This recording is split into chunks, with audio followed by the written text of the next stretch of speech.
Now this is a large forest that I gave to a friend of mine, and of course he likes bonsai, but like many people who are not familiar with bonsai, he doesn't know how to look after it. So in the space of 3 months, all these long shoots, look at this, about 8 inches long, some of them even longer, have all grown in the last 2 months, and it's in need of a trim.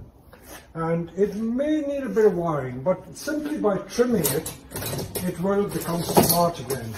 So, as I always tell people, I work very fast. The speed at which I work, I'm not just boasting, but I like to work fast, is probably 10 times the speed of anyone else would work.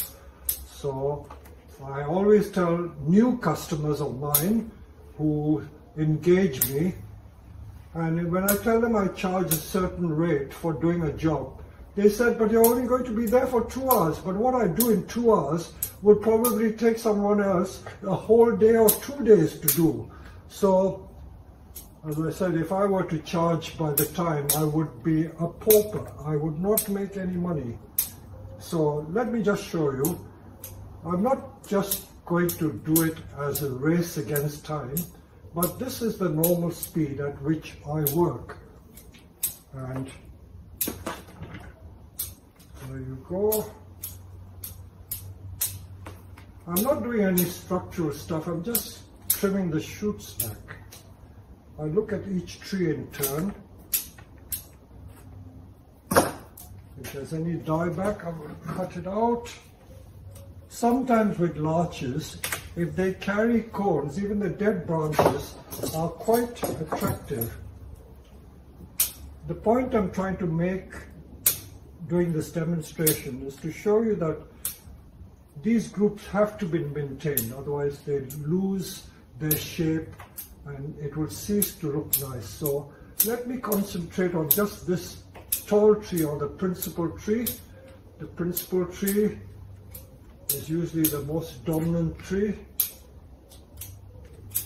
and it should have a slightly conical shape. So all these long 8 and 9 inch shoots have to be pruned back.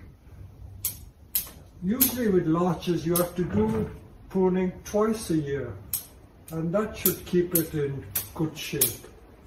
If you didn't prune this, it would come completely unkempt. So let's concentrate on this tall tree first. That's the tall tree done. Now it's getting a bit of an odd leader there, so let me cut that off. It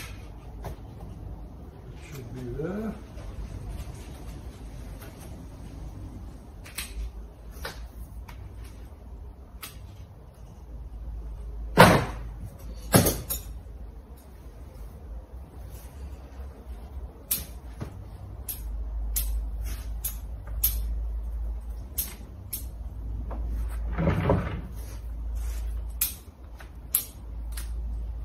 So I'm trying to tidy up the pads. Every branch has a pad formation, and that's what makes it look like a normal tree that you see in nature. Pads are flat.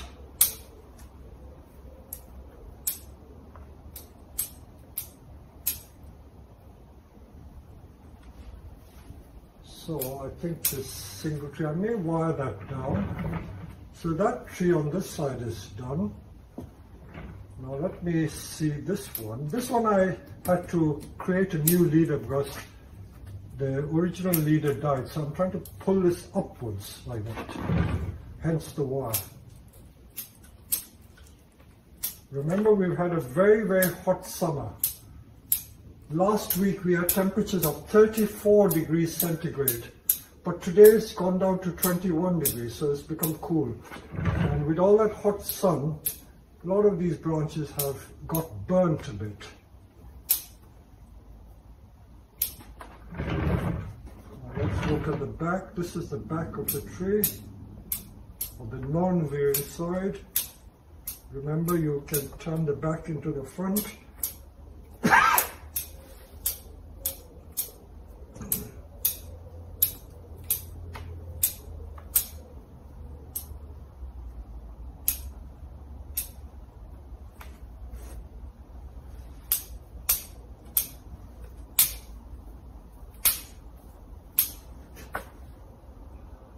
I'm using is this pair of shears, twig shears. This type of twig shear is called the Satsuki shears for some reason. I don't know why, maybe Satsuki grows like this design of shears. Scissors last a long time. This pair I've had since 1989. I was given it by one of my bonsai suppliers in 1989 when I went to the first ever World Bonsai Convention in Omiya. And it's lasted me all that time. The branch cutter has also lasted all that time. Someone, I think one of my customers complained that their scissors snapped. Good scissors don't tend to snap, but usually with the branch cutter, if you're not careful and you use the tool incorrectly, you can break it. But if you're careful with your tools, they can last a long time. So these scissors I've had for 32 years, and all I do is clean it every now and then with a bit of oil, and they stay sharp. I do use a sharpener from time to time, and that keeps it in good shape. I think I've done virtually everything.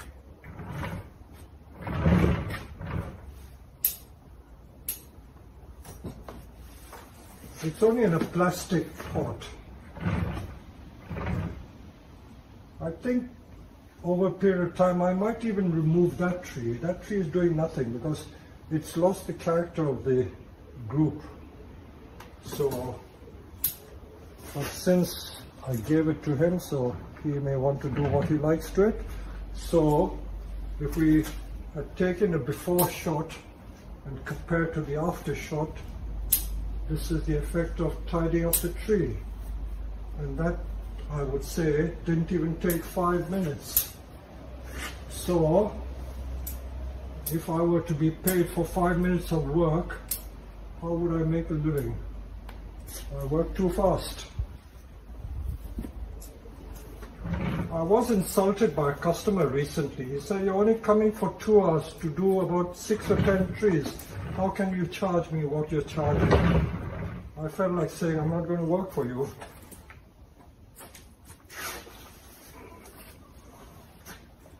So there you are.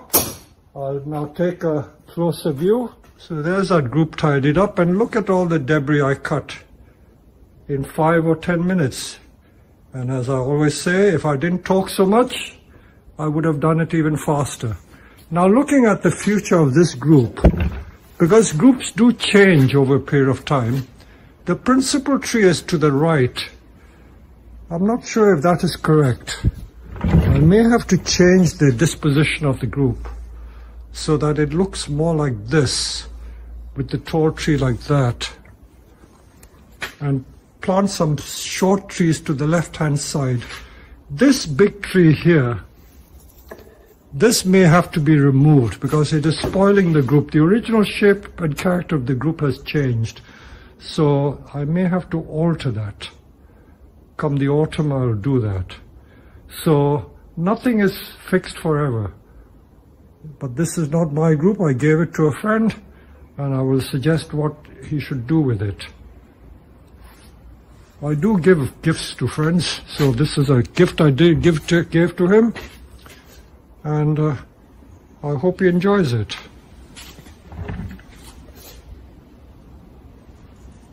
These were made from larches that we grow in our field, so